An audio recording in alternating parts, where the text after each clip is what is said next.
Welcome to how to use and customize the Canvas Course Template. In this portion, we will provide you an overview of ODU's Canvas Course Template.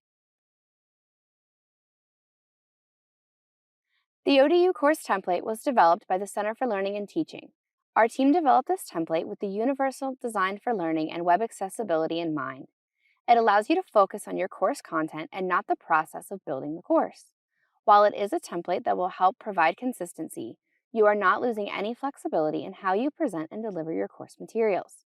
Throughout the template, you will find multiple placeholders and examples to help you construct your course. This student-centered ODU course template also includes buttons, banners, and design elements that follow ODU branding, but also meet accessibility and usability standards. You will find multiple home pages for you to choose from and a sample module for you to duplicate and use to build your course. Eventually, additional templates may be added for you to choose from.